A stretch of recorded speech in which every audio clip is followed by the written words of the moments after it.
গণেশকে প্রণাম জানিয়ে শুরু করছি আজকের অনুষ্ঠান সৌভাগ্যের সন্ধানে। আমরা এখন কোনো ঘুমের ঘুরে ভোরের দিকে মাঝরাতে একটা স্বপ্ন দেখি, যে স্বপ্নতে আমাদের ঘুমটা হঠাৎ করে ভেঙে যায়। স্বপ্নটা দুঃস্বপ্ন হতে পারে, কারোর প্রিয়জনের অ্যাক্সিডেন্ট হতে পারে, কেউ ছেড়ে চলে যাচ্ছে হতে পারে, বা কোনো মৃতপ্রায় ব্যক্তির স্বপ্ন হতে পারে। এটাকে আমরা দুঃস্বপ্ন দেখি। এই দুঃস্বপ্ন বেসিক্যালি কখন দেখা হয়? রাত্রিবেলায়, আধারেতে।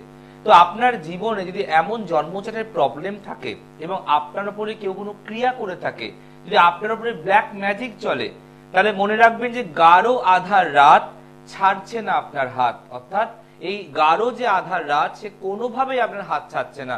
আপনি এই জীবন থেকে নতুন জীবনে বেরাতে পারছেন না। আপনি অন্ধকারের মধ্যে দিনের পর দিন সময় কাটাচ্ছেন। অন্ধকার বলতে যে আপনার জীবনের অন্ধকার, যেখানে আপনি আপনার জীবনের সঠিক দিন দেখতে পাচ্ছেন না। আপনার জীবনে দারিদ্রতা বলুন, আপনার জীবনে কষ্ট বলুন, আপনার জীবনে শত্রুতা বলুন, আপনার পারিবারিক লোকদের শরীর খারাপ বলুন, বা আপনার জীবনে কোনো কাজ সঠিক হচ্ছে না, সব সময় আপনি সব কাজে পিছিয়ে যাচ্ছেন। আপনার মনে হচ্ছে যে আমার এই গভীর গাঢ় কালো রাতটা কবে কাটবে। এবং অনেকেই আছেন যারা জীবনে অত্যন্ত পরিশ্রম করে, অক্লান্ত পরিশ্রম করে, বাট তাদের জীবন থেকে ওর সুখের দিন তারা চোখে দেখতে পায় না। আমরা নর্মাল কথা বলি না যে আমার যে সুখের দিনটা কবে আসবে আমি নিজেই জানি না। তো সুখের দিনকে আপনি কাছে পেতে গেলে সবার আগেই গাঢ় আধার কালো রাতকে আপনাকে সরাতে হবে। এবং সেই বিষয় নিয়ে আজকে আলোচনা। যারা বহু কষ্ট করছে, বহু লড়াই করছে, বহু প্রচেষ্টা করছে, বাট তারা তাদের যে কোনো কর্মে সাকসেস পেতে পারছে না। কালকে ব্যারাকপুর চেম্বারে প্রায় 32-35 জন লোক ছিল। মানে এত মানুষকে দেখার পর আমি একটা জায়গায় রাত্রিবেলায় একটা আলোচনা করি চেম্বারের সঙ্গে, স্টাফের সাথে, যে মানুষের সমস্যা প্রত্যেক দিন নিত্য আমি ফেস করতে পারি। আজকে একটি সমস্যা জানতে পারলাম, আবার কালকে অন্য চেম্বারে আরেকটি প্রবলেম জানতে পারলাম। এই যে প্রবলেম বেড়ে যাচ্ছে মানুষের জীবনে, এই সমস্যার সমাধানের জন্য আমাকে আরো খাটতে হবে, আমাকে আরো পড়তে হবে, আমাকে আরো বিভিন্ন জায়গায় দেশ বিদেশে তীর্থস্থানে পীঠস্থানে ছুটে বেড়াতে হবে। কিভাবে মানুষের সমস্যাগুলোকে ছোট করা যায়, কাটাতে তো আমি পারবো না, কারণ ঈশ্বর যেগুলো লিখে দিয়েছে, ঈশ্বরের ঊর্ধ্বে তো আমি নই। কিন্তু আমি ছোট করতে পারি, আমি স্মল করতে পারি, আমি লার্জেস্টকে সব থেকে ছোট করতে পারি, আমি মিনিমাইজ করতে পারি, আমি মাইক্রোমাইজ করতে পারি, কিন্তু আমি আপনার জীবনকে কাটাতে পারবো না। তাই আজকের অনুষ্ঠান তাদের জন্য যারা জীবনে প্রচুর লড়াই, প্রচুর স্ট্রাগল, প্রচুর কষ্ট করছেন, শুধু চাকরির জন্য, ব্যবসার জন্য, অর্থ রোজগারের জন্য নয়, আপনার জীবনে সুখ শান্তি পাওয়ার জন্য, সুখের দিন আনার জন্য। তাদের জন্য আজকের বিষয় যে হাতে লিখলে 3টি 3 আধার কেটে হবেই দিন। হাতে লিখলে 3টি 3 আধার কেটে হবেই দিন। আপনার জীবনে আধার কাটাতেই হবে, আপনার জীবনে দিন আনতেই হবে। কারণ মাথায় রাখুন, যে মাথায় রাখুন আসছে দিন আমার হাতে হাত দিন, মাথায় রাখুন আসছে দিন শত্রুর মুখে বাতি দিন, মাথায় রাখুন আসছে দিন বেকারত্ব গুছিয়ে ফিরুক সুদিন। এই যারা মারাত্মক যন্ত্রণায় ভুগছে তাদের জন্য আজকে টোটকা, কিভাবে আপনি আপনার দিনকে ফেরাতে পারেন। তাই বললাম, মাথায় রাখুন আসছে দিন আমার হাতে হাত দিন, মাথায় রাখুন আসছে দিন শত্রুর মুখে বাতি দিন, মাথায় রাখুন আসছে দিন বেকারত্বর ঘোচুক আর ফিরুক কর্মের সুদিন। যারা মনে করছেন তারা অবশ্যই সঠিক মানুষকে দেখান, আপনার সমস্যা 100 ভাগ মিটবে, এটুকু বলতে পারি, যদি জন্মচাট এবং আমার ক্রিয়া শক্তি আপনাকে পারমিট করে। নমস্কার। নমস্কার, বলুন, কে বলছেন? অর্পিতা কুন্ডু, আমি দমদম ক্যান্টনমেন্ট থেকে বলছি। জানবেন কার সম্বন্ধে? নিজের সঙ্গে একটু জানতাম। ওকে, ডেট অফ বার্থ বলো বোন। ডেট অফ বার্থ হচ্ছে 1984, 25 সেপ্টেম্বর। দাঁড়ান, 25 সেপ্টেম্বর 1984। হ্যাঁ, জন্ম সময় 11:58। জন্মস্থান হচ্ছে কৃষ্ণনগর। কৃষ্ণনগর। আর আপনি এখন কোন জায়গা থেকে ফোন করছেন? এখন করছি আমি ক্যান্টনমেন্ট দুর্গানগর থেকে। দুর্গানগর থেকে। অনুষ্ঠান আজকে লাইভ আছে, আপনি কি জানতেন? হ্যাঁ, আমি আপনার অনুষ্ঠান দেখি প্রতিদিন। ওকে, প্রতিদিন দেখেন, অনেকদিন চেষ্টা করার পর আজকে লাইন পেলেন, তাই তো? হ্যাঁ, আজকে পেয়েছি। কিন্তু কেন এই প্রোগ্রামে কথা বলার জন্য এত ধৈর্য, এত অপেক্ষা, এত আমরণ চেষ্টা কেন? কি আছে অনুষ্ঠানে? আপনার অনুষ্ঠান ভালো লাগে। শুধু ভালো লাগে বলেই কথা বলা বা জানা, নাকি বাকিদের কথাগুলো শুনে, টোটকাগুলো সব শুনি আমি, এবং বাকিদের কথা শুনে, বাকিদের রেজাল্ট শুনে ইন্সপায়ার হওয়া, তাই না? চলুন চলুন মেন হরোস্কোপে ঢুকবো।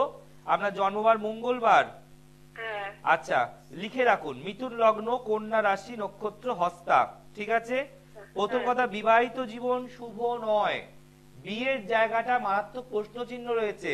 কারণ আপনি কিন্তু মাঙ্গলিক নন, আপনার কোনো মাঙ্গলিক দোষ নেই, কিন্তু যেহেতু লগ্নের ঠিক ষষ্ঠ ঘরে মঙ্গল কেতু ছন্ন ছাড়া যোগ করছে, সপ্তমপতি বৃহস্পতি নেগেটিভ হয়ে গেছে, যার ফলে বিয়ে নিয়ে দুটো সমস্যা।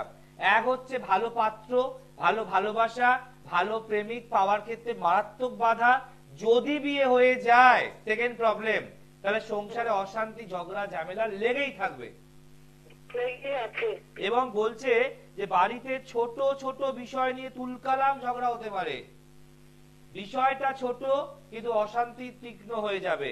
জন্মচার বলছে আপনার মানসিক অবস্থা একদম ভালো নয়, প্রত্যেকটা মুহূর্তে আপনি লঞ্চিত গঞ্জিত হচ্ছেন। কিন্তু হ্যাঁ, আপনারও মাথা গরম আছে, আপনি যে মাথা গরম করেন না তা কিন্তু নয়। তাই দুজনের মধ্যে একটা আন্ডারস্ট্যান্ডিং এর প্রবলেম সর্বদা লেগে রয়েছে। এবং বলছে হাজবেন্ড এবং ওয়াইফের মাঝখানে তৃতীয় কোনো মানুষ অশান্তি বাঁধিয়ে দিতে পারে, যার ফলে একটা মনোমালিন্য হওয়া, দুজনকে কিছুটা অবিশ্বাস করা, আপনি পূর্ব গেলে উনি পশ্চিমে যাওয়া। অতএব এই জন্মচার্ট বলছে যেহেতু কালসর্প যোগ আছে, বৃহস্পতি ভঙ্গ, তাই জীবনে লড়াই, যুদ্ধ, স্ট্রাগল প্রচুর। এখানে লাভ ম্যারেজ করার যোগ দেখাচ্ছে। আপনাকে দেখাশোনা করে বিয়ে হয়েছে? হ্যাঁ, আমার দেখাশোনা বিয়ে। কিন্তু আপনার ভালোবাসা কি ছিল না? সত্যি কথা বলবেন, ঠিক কথা বলবেন। কি বলছেন একবার বলুন। আপনার কি ভালোবাসা ছিল না? কেটে গেছে? ভালোবাসা আমার ছিল না। ইয়েস, কেটে গেছে, যার ফলে কিন্তু এখানে মানসিক শান্তি নেই, এখানে বৈবাহিক শান্তি নেই। আপনার হাজবেন্ড যে বাজে সেটা কিন্তু বলছি না, মানুষটা ভীষণ ভালো, কিন্তু একগুয়ে এবং অল্পতেই মাথা গরম করে। ঠিক বলছি না ভুল বলছি? হ্যাঁ, ঠিক ঠিক। বলুন আপনার প্রশ্ন কি? বলছি কি ওনার কি অন্য কোনো নেই তো, রিলেশনশিপ নেই? আমি এখনই কি বললাম, যে হাজবেন্ড এবং ওয়াইফের মাঝখানে কি অশান্তি বাধি দিতে পারে। শুনতে পেয়েছেন নিশ্চয়ই? অন মিডিয়ায় আমি আপনার চার্ট দেখছি, আপনার স্বামীর চার্ট দেখছি না। আচ্ছা, তাই একটা মানুষকে আমি না দেখে না জেনে আমি অপবাদটা দেবো কেন? উনি যে খারাপ এটা তো আমি চট করে বলতে পারি না। অনেক জ্যোতিষীরা আপনাকে ভয় দেখাবে, মিথ্যে কথা বলবে যে হ্যাঁ উনি অ্যাফেয়ার্স আছে, রিলেশন, কিন্তু এগুলো ভাববেন না। যতক্ষণ না জন্ম চার্ট দেখাবেন কাউকে, ততক্ষণ কারণ নামে কাদা ছেটাবেন না। ঠিক আছে? এখানে আপনার এই যে জন্ম চার্টে নেগেটিভিটি প্রতিকার করেছেন কখনো? হাতে পলা বা মুক্ত পড়ে আছেন? আমি একটা পলা আছে। এটা কি আমার জানার কথা? পলা আর এই পাত্র আছে। হ্যাঁ, মানে এটা কি আমার জানার কথা যে আপনাদের পলা আছে? না না। এবার আমি তো ফার্স্টেই বললাম যে আপনি মাঙ্গলিক নন, মাঙ্গলিক না। তাহলে আপনি কেন পলা পড়েছেন? আপনার মঙ্গল তো খারাপ অবস্থায় নেই। তাহলে কি পড়বেন? পড়বেন কি সেটা পরের কথা, যার দ্বারা পড়েছেন, যার পরামর্শে পড়েছেন, তার সাথে গিয়ে আগে আলোচনা করুন। আপনাদের প্রবলেমটা কোথায় জানেন? এক সেকেন্ড আপনাদের প্রবলেমটা কোথায়? আপনারা পয়সা খরচা করতে ভয় পান। ওই পাড়ার জেঠু, মন্দিরের ঠাকুর মশাই, আমার বন্ধুর মামা। একটা কথা বলবো? বলুন। বলছি আমার বিয়ের পরে বড় 2005-এ হয়েছে, তারপরে আমার একটা বিশাল অ্যাক্সিডেন্ট হয়েছিল, আমি সে হসপিটাল আছিলাম, তারপরে একজন হাত থেকে আমাকে পলাটা দিই। সেটা কি প্রতিষ্ঠিত জ্যোতিষী? হ্যাঁ, পাড়ার দাদা, কাকা, জেঠু, ঠাকুর মশাই, মামা? প্রতিষ্ঠিত জ্যোতিষী। ঠিক আছে, আমি নাম বলতে বলছি না। যদি তার কথা অনুযায়ী পলা পড়ে আপনি ভালো থাকতেন, তাহলে কি আপনি আজকে আমায় ফোন করতেন, না তাকে কি খুঁজে বেড়াতেন? এখানে পলাটা আপনার জন্য নেগেটিভ। যেটা আপনার বিয়ের পরে অ্যাক্সিডেন্ট হয়েছিল সেটার কারণ আছে। তখন আপনার রাহুর দশা চলছিল এবং চলছিল শনির অন্তর্দশা। বোঝা গেল? তাই হয়েছিল। তার জন্য পলা পড়ে সারা জীবন নষ্ট করার কোনো মানে নেই। সেটা তার পরামর্শ নেবেন। বৃষ্টি পড়লেই আমরা ছাতা বার করি, আমরা সারা জীবন পকেটে ছাতা নিয়ে ঘুরি না। ঘুরি কি? লোকে আমাদের কি বলবে? পাগল। ওইটুকু অ্যাক্সিডেন্ট হলো বলে পলা পরিয়ে দিলাম, আর তারপর যে মেয়েটার সংসারে ধসটা নামছে, তখন কি হবে? তখন তার দায়িত্বটা কে নেবে? উনি কি নেবে? আমার একটু পরিষ্কার কথা বলুন, রাগ করো না। আমি খুব স্ট্রেট কাট কথা বলি। আমি যা প্রেডিকশন দিয়ে প্রতিকার মানুষকে দিই, সারা জীবনকে বুঝে দিই। আমি এই সময়ের জন্য দিয়ে ফেললাম, আর তারপরে এখন পরে আবার সমস্যা আবার আসবে, আবার দেব, আবার আসবে, আবার দেব, এইসব আমি করি না। আমি যা দেব তোমার জন্ম চার্ট দিয়ে প্রতিকার একবারই দেব, যেটা 25 নয় 84। মা মারা গেছে তো যাকে ভালো লাগে তার কাছে গিয়ে একবার যোগাযোগ করুন, সঙ্গে স্বামীর ছবি এবং ডেট অফ বার্থটা নিয়ে যাবেন। আপনার মনে যারা সন্দেহ আছে, একটা ভয় আছে, একটা আতঙ্ক আছে স্বামীকে নিয়ে, সেটাকে ক্লিয়ার করুন। সেটা এইভাবে অনলাইনে জানতে চাইবেন না, এটা আপনার খারাপ। আপনার রিলেটিভস অনেক প্রতিবেশী অনুষ্ঠান দেখতেই পারে, তারা শুনলে কি ভাববে? আচ্ছা ঠিক আছে। এটা কনফিডেন্সিয়াল, এগুলো আলোচনা করতে হলে চেম্বারে আসতে হয়। ঠিক আছে, ভালো থাকুন। দেখুন এখানে বুঝতে হবে যে মানুষ কোথায় কোথায় কি প্রতারিত হচ্ছে। তাই আমি বারবার আপনাদের বলবো যে মাথায় রাখুন আসছে দিন, আইবুড়ো মেয়ের বিয়ে দিন। মাথায় রাখুন আসছে দিন, রোগ জ্বালাকে বিদায় দিন। মাথায় রাখুন আসছে দিন, প্রাপ্তি যোগের সুযোগ নিন। মাথায় রাখুন আসছে দিন, সঠিক জ্যোতিষীকে বেছে নিন। মাথায় রাখুন আসছে দিন, ভুল জ্যোতিষীদের বিদায় দিন। তাই যদি আপনি এখনো মনে করেন যে আপনি ভুল পথে যাচ্ছেন, ভুল মানুষের হাত ধরেছেন, তাহলে আপনাকে বুঝতে হবে যে জ্যোতিষী নয়, আপনার ভুল যে আপনি ভালো মানুষকে নির্বাচন করেননি। তাই ভালো জায়গায় যেতে গেলে ভালো অভিজ্ঞতা থাকতে হবে, নলেজ থাকতে হবে, পড়াশোনা থাকতে হবে, তবেই ভালো জ্যোতিষী হওয়া যায়। এত বড় বড় ভারী ভারী মোটা মোটা ডিগ্রি রাখলেই জ্যোতিষী হওয়া যায় না। নমস্কার। নমস্কার, বলুন কে বলছেন? হ্যাঁ আমি হাওড়া থেকে শম্পা সরকার বলছি। জানবেন কার সম্বন্ধে? হ্যাঁ আমি নিজের সম্বন্ধে একটু জানবো। ওকে, ডেট অফ বার্থ? 3/7/2001। আরেকবার রিপিট করুন। 3/7/2001। 30/7/2001। 30 নয় কিন্তু 3। ও 3/7/2001। হ্যাঁ। জন্ম সময়? জন্ম সময় সকাল 9টা। জন্মস্থান কোথায়? আমার জন্মস্থান হলো হাওড়াতে। হাওড়া। অনুষ্ঠান দেখেন আজ প্রথম দেখছেন? না আগেও দেখেছি, আমি কল করেছি অনেকবার কিন্তু পাইনি, আজকে দেখেছি। হ্যাঁ মানে কেন অনুষ্ঠানটা ভালো লাগছে, যে কেন কি আছে? আপনার কথাগুলো আমার খুব ভালো লাগে, ওই জন্য এই যে মানে বিশ্বাসযোগ্য কথা শুনে খুব ভালো লাগে এবং বিশ্বাসযোগ্য ভাবে মানে মনটা ভালো লাগে ওর কথা শুনতে, ওই জন্য আমি অনেকবার ট্রাই করেছি ফোন করে। কিন্তু এই যে প্রত্যেকটা দিনে একটা সুন্দর সুন্দর আলোচনা করি, টপিক নিয়ে কথা বলি, বিষয় নিয়ে কথা বলি, ঘরের সমস্যা, পারিবারিক সমস্যা, সব সমস্যা নিয়ে আমি কথা বলি। বাকিদের মতো এই চন্দ্র খারাপ, রাহু খারাপ, মঙ্গল খারাপ, এই অ্যাক্সিডেন্ট হবে এগুলো বলি না। তো এই আলোচনাটা ভালো লাগে তো? হ্যাঁ খুব ভালো লাগে। ওটাই জানা যে আমি যে আলোচনাগুলো করছি আপনাদের ভালো লাগছে তো, যে বিষয়গুলো নিয়ে বলছি। যেমন আপনি আপনার আগের কলার বোনকে তো শুনলেন, সে বেচারা মেয়েটি মাঙ্গলিক নয়, তাকে ভুল পড়াতে তার স্বামীর সঙ্গে অশান্তি চরমে বাজছে। তাহলে বলুন তো, যে ওষুধটা দিল তার ভুল, না যে ওষুধটা ক্রমাগত খাচ্ছে তার ভুল? যে দিয়েছে সে ভুল, ক্রমাগত খাচ্ছে সেটা জানে না। ইয়েস ইয়েস ইয়েস, সে তো না বুঝে আপনার হচ্ছে বুকে ব্যথা আর আপনি পেটে ব্যথার ওষুধ খেয়ে যাচ্ছেন, তাহলে কি বুকে ব্যথাটা কমবে? না সেটা কোনো। ওই জন্যই বললাম যে মাথায় রাখুন আসছে দিন, সঠিক জ্যোতিষীকে বেছে নিন। মাথায় রাখুন আসছে দিন, ভুল জ্যোতিষীদের বিদায় দিন, তাহলেই বাঁচবেন। না হলে পয়সা তো খুব কষ্ট করে রোজগার করতে হয়, একে তাকে দিয়ে সব শেষ হয়ে যাবে আর ভালো জায়গায় যেতে পারবেন না, তাই না? চলুন এবার আপনার হরোস্কোপে ঢুকবো। আপনার জন্মবার মঙ্গলবার। আচ্ছা এবার মেইন হরোস্কোপে ঢুকবো। সিংহ লগ্ন, বৃশ্চিক রাশি, নক্ষত্র জ্যেষ্ঠা। ঠিক আছে, প্রথম কথা বলবো, আপনি চট করে কারোর মুখের উপরে পরিষ্কার সত্যি সঠিক কথা বলতে যাবেন না। যতজনের মুখের উপর পরিষ্কার স্পষ্ট সঠিক কথা বলবেন, তারাই আপনার শত্রু হয়ে যাবে। বহু মানুষ আছে যারা আপনাকে দিয়ে অনেক কাজ হাসিল করে নেবে, আপনাকে দিয়ে অনেক কিছু কাজ করিয়ে নেবে, তারপরে আপনাকে চিনতে পারে না। আমি কি ঠিক বলছি? একদম ঠিক। জন্মচাট বলছে আপনার কর্মজীবন বেশ ভালো, এবং বলছে এই জন্মচাট ক্ষেত্রে সায়েন্স বা আর্টস যে কোনো একটা সাবজেক্ট নিয়ে পড়লে উন্নতি করতে পারবে। ব্যাংকিং চাকরির যোগ আছে, গভর্নমেন্ট সার্ভিস যোগ আছে, খুব ভালো। আপনি মানুষকে বোঝাতে পারেন, কিন্তু কথা হচ্ছে যে মানুষ সেই কথাগুলো ভুল ভাবে নিয়ে নেয়। একদম ঠিক। জন্মচাট বলছে আপনার জীবনে অনেক বড় একটা অ্যাম্বিশন রয়েছে, আমি কিছু করব, নিজের পায়ে দাঁড়াবো, কিন্তু বারে বারে যে কোনো কাজ আপনি শুরু করেন বেশ ভালো, সেটা মাঝখানে গিয়ে বা মুখে গিয়ে আটকে দেয় আর মনটা প্রচন্ড ভেঙে যায়। আমি কি ঠিক বলছি? একদম ঠিক। এবং বলবো যে কাউকে চট করে ভালোবাসতেও না যাবেন না। মানে আপনি যাকে ভালোবাসেন, বাসবেন, অন্তর দিয়ে বাসবেন, সেই মানুষটাও কিন্তু আপনার ভালোবাসা নিয়ে তুচ্ছ তাচ্ছিল্য প্রতারিত করতে পারে। বোঝা গেল? আচ্ছা কোন কথাটা ভুল বলে ধরিয়ে দিন তো, ধরিয়ে দিন। কি কি ভুল বললাম আপনাকে? না আপনি বলছেন যে কথাগুলো পুরো সহজ করে একটা হলো। আপনি কি স্ট্রিম নিয়ে পড়াশোনা করছেন বা করবেন বলুন তো? না, আপনি পড়াশোনা করছেন এখন, আমি বর্তমানে হাউস মানে আর্টস নিয়ে পড়তাম। হ্যাঁ মানে আগে তো পড়েছেন। হ্যাঁ আমি কি একদম আমি কি কমার্স বলেছি? না, আমি আর্টস বা সায়েন্স বলেছি। আপনি আর্টস নিয়ে পড়েছেন, কিন্তু আপনার এত ভালো চাকরির যোগ আছে, গভর্নমেন্ট সার্ভিস চেষ্টা করছেন।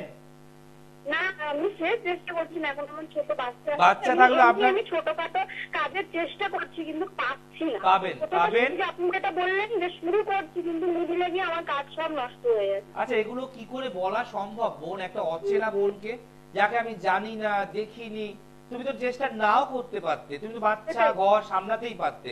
বাট আমার কথার সাথে তোমার মনটা মিলে যাচ্ছে কেন? অঙ্কটা ঠিক আছে বলে, এবং বলছে তোমার শরীরও কিন্তু ইদানিং ভালো যাচ্ছে না। তাই আমার একটাই প্রবলেম হচ্ছে কি, আমি খাওয়া দাওয়া করছি কিন্তু আমার চেহারাটা না বাড়বে না, কারণ বলছে তোমার কিছু হাওয়া বাতাস লেগেছে, তোমার 3 দিন কোন জায়গায় গিয়ে ঝাড়াতে হবে। তুমি যথেষ্ট পরিমাণে এখন খাচ্ছ, কেন বাচ্চা ব্রেস্টফিড করে বলে, কিন্তু তোমার গায়ে এক চুলো লাগছে না। এবং অনেক সময় দেখবে মানে এত ঝিমুনি আসছে, এত ঘুম আসছে, কোনো এনার্জি পাচ্ছ না। ভালো লাগছে একদম, যেন মনটা পুরো মন মরা হয়ে পড়ে রয়েছে। আমি কি ঠিক বলছি? একদম ঠিক। যেহেতু তোমার ছোট বাচ্চা বোন, এই সময় কারো কাছে যাওয়ার কোনো দরকার নেই, কোনো মাদুলি কবচ পাথর কিচ্ছু পড়বে না, ঠিক আছে? যেহেতু ছোট বাচ্চা, তাই তুমি পারলে একটু হনুমান চালিসা পাঠ করবে। যদি প্রয়োজন হয় তাহলে খাটে বসে কোলে বাচ্চা নিয়েও পাঠ করতে পারো, কোনো নিয়ম নেই। এমনিতেও আমি হনুমানজির আমার খুবই ভালো লাগে তাকে। আচ্ছা, এটাও কি বলা যায় এত দেবদেবী আছে, আমি হনুমান চালিসাই কেন বললাম? আপনি যে বলছেন রীতিমতো মানে আমার গায়ে কাটা দিচ্ছে, সত্যি কথা বলতে আমার এক্ষুনি গায়ে কাটা দিচ্ছে তার কথা বলতে। কারণ আমার তাকে আমি আগাগোড়াই তাকে খুব সয় করি, মঙ্গলবারে আমি খুব মানি, নিরামিষ খাই, আগে হনুমান চালিসা পড়তাম। এবার এটা কি আমার বলার বা জানার কথা? না, আমি তো শিব বলতে পারতাম, কালী বলতে পারতাম, তারা বলতে পারতাম। কেন বললাম? কারণ তোমার জন্মচার বলছে তুমি বজরংবলীকে প্রচন্ড ভালোবাসো এবং বিশ্বাস করো, এবং চালিসা বাচ্চাকে কোলে নিয়ে পড়বে। তোমাকে আমি বললাম বাচ্চাকে কোলে নিয়ে পড়বে, তারপর রেজাল্ট দেখবে। পুরো চালিসা পড়ার পর বাচ্চার পুরো বডিতে 3 বার ফু দেবে, তারপর মজার ম্যাজিক দেখবে। বাট তুমি এখন কোনো কিছু পড়বে না। কিছু পড়ে আছো?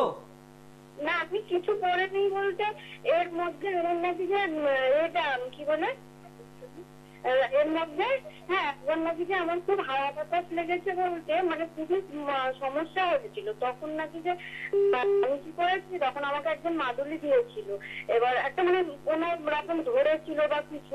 আমি তো তোমাকে একটা বলে দিলাম তোমার হাওয়া লেগে 3 দিন ঝাড়াতে হবে। তোমাকে আমি এটাও বলে দিলাম। না, এটা কি তুমি আমাকে বলেছো যে হাওয়া বাতাস লেগেছিল মাদুলি পড়েছে? আমি তোমাকে এটাও কিন্তু বলে দিয়েছি তোমার হাওয়া লেগেছে, 3 দিন ঝাড়াতে হবে।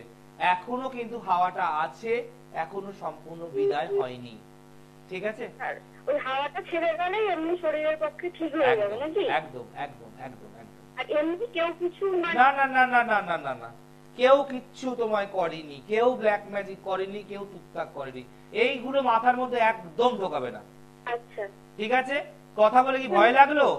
হ্যাঁ বুঝতে পেরেছি। কথা বলে কি ভয় লাগলো? হ্যাঁ খুবই ভালো লেগেছে। বলছে আমার সাংসারিক কথা বলে কি ভয় লাগলো না ভালো লাগলো, কোনটা? খুবই ভালো লাগলো। ব্যাস, এখানে স্টপ। আর সাংসারিক আমি যাব না, অনেকটা সময় দিয়েছি, ভালো থেকো। দেখুন এখানে একটা লিমিটেশন আছে।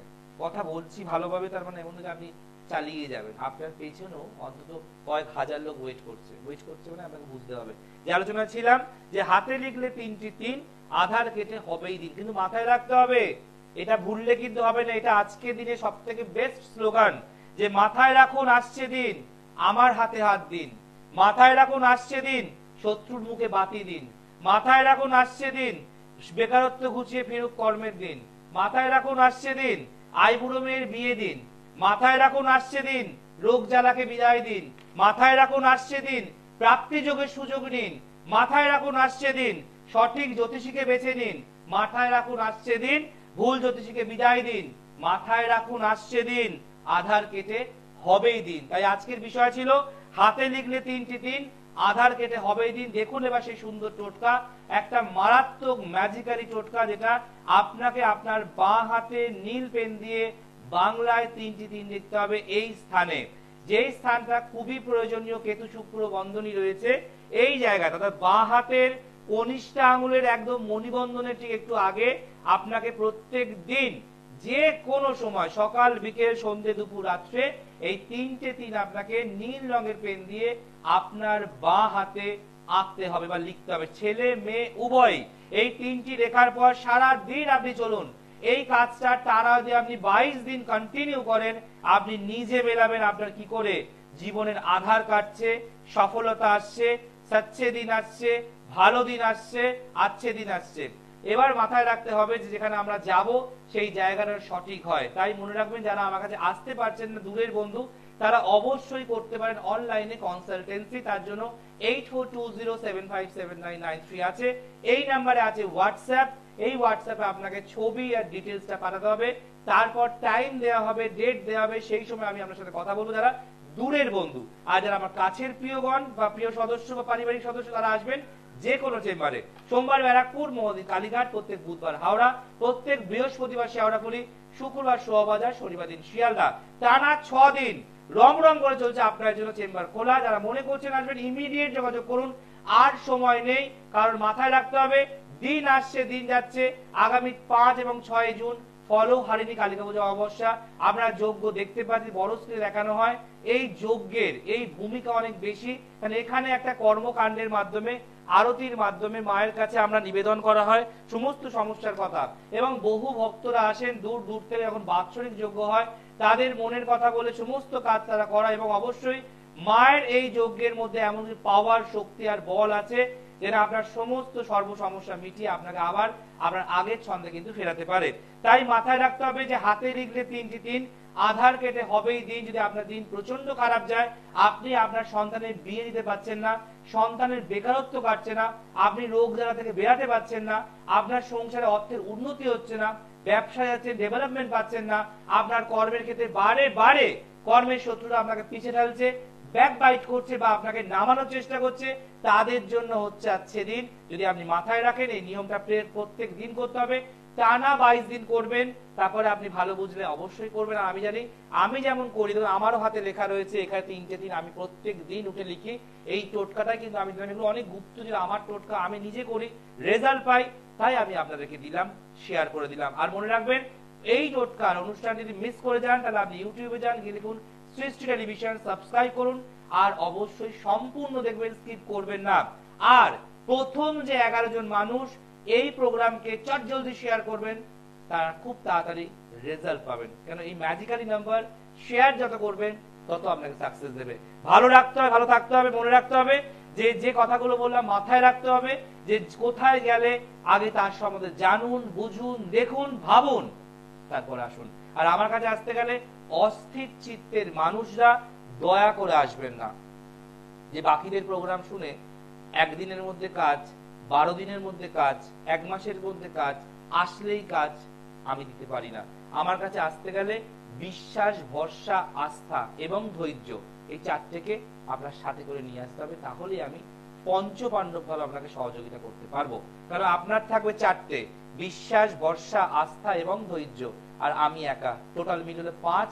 এই 5টা মুঠি বন্ধ করলে আপনার সমস্যার সমাধান হবে। ভালো থাকুন, ভালো রাখুন, ইউটিউবে দেখুন। আজ আসি, দেখা হবে আগামী দিন, দেখতে ভুলবেন না সৌভাগ্যের সন্ধানে। নমস্কার।